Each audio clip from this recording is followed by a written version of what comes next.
Hey guys, what's up? Welcome back here to today's edition of Intuitive Angling, and really appreciate you guys watching the video today and spending some time with me. Always really grateful for that.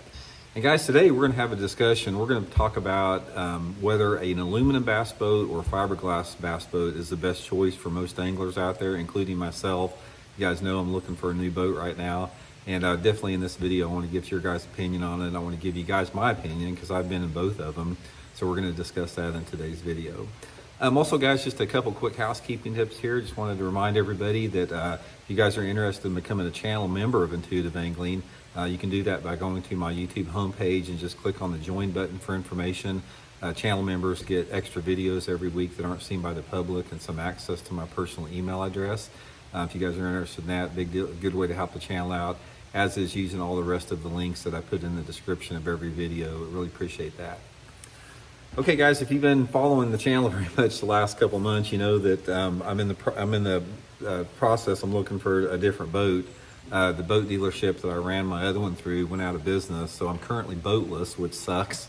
And I'm made a decision. If you guys have watched some of the videos I did before, that I'm going to a small boat. I'm tired of the freaking bunch of crap $100,000 bass boats that the companies are forcing people to buy.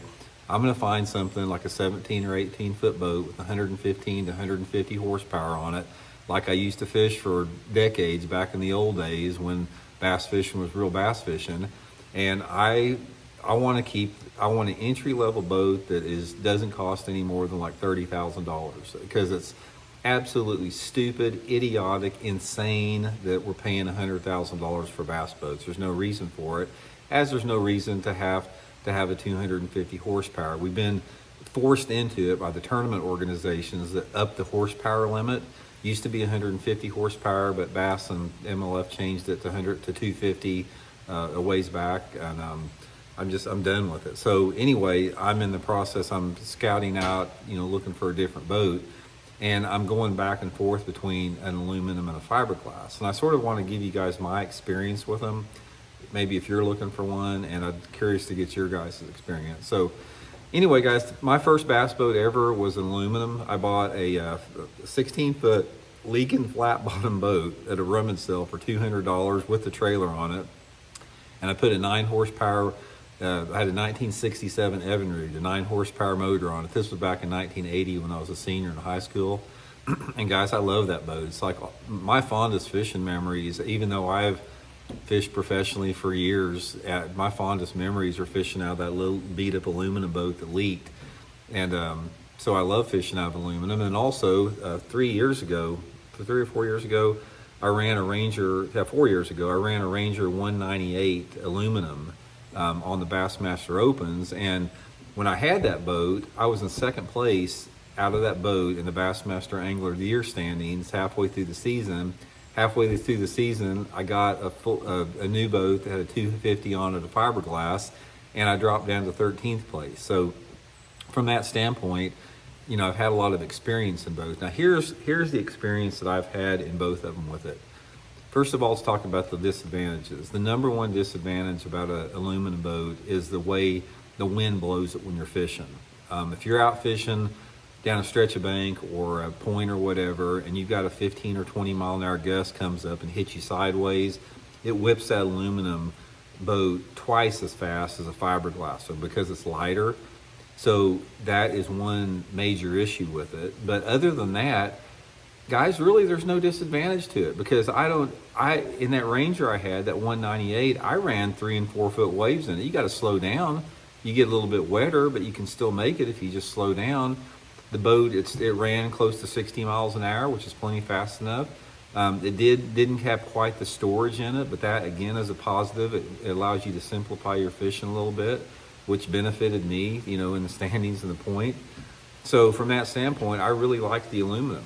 Now the fiberglass, if I go to a fiberglass that's like rated for a 150 and less than 18 feet long, you're probably gonna have a little bit smoother ride with it. It's not gonna blow around quite as much, but you don't have the ability to access the super shallow water that you can in an aluminum boat. In that aluminum boat I had, that thing would float in inches of water. And even if you've got a fiberglass boat that's 18 feet long, it's going to probably, take probably twice or three times as much water to float it. So if you're a shallow water angler like me, and getting back in those shallow water backwaters is a consideration. That's one of the big things that I'm considering.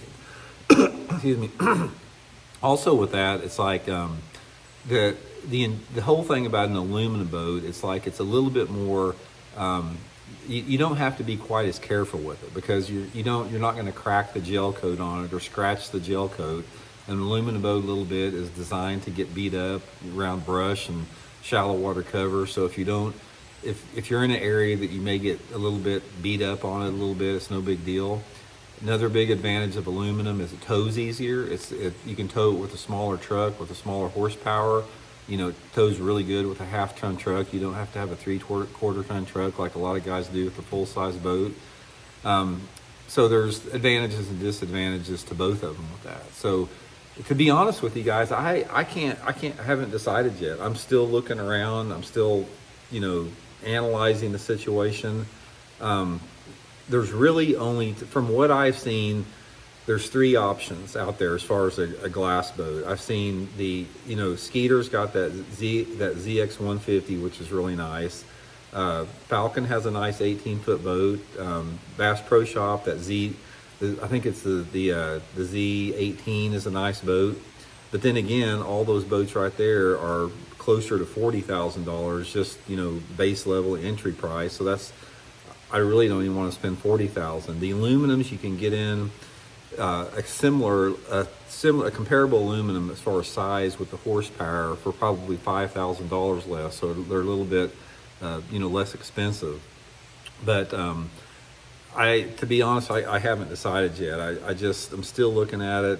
Kim, my wife, she doesn't like the idea of aluminum because if we go out, fun fishing or, just out to goof around on the lake a little bit, she likes the glass boat a little bit better.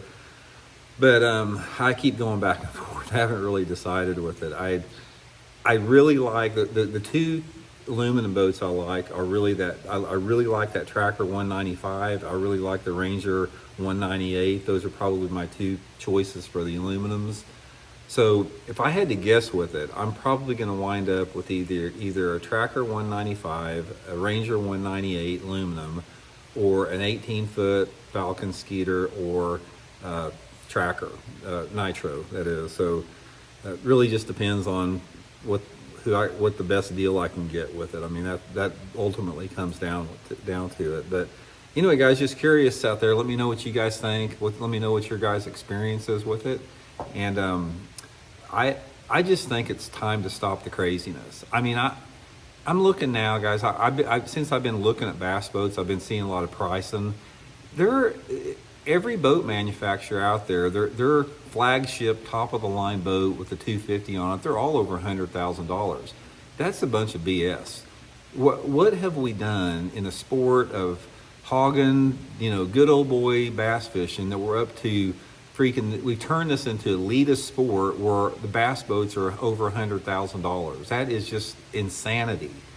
And I remember back years ago when this has been a long time ago. I went to Ranger Boats and I was trying, even back then, this was back, probably over 25 years ago, and I was trying to convince them to go backwards. Instead of like making the boats bigger with bigger horsepowers, I said, why don't we design an 18-foot bass boat that's rated for 150 horsepower and make it sporty and cool looking, and then put your top pros in there. Put your top pros in this 18-foot boat with a 150 and stop the rat race. Just stop it. Just make that the baseline.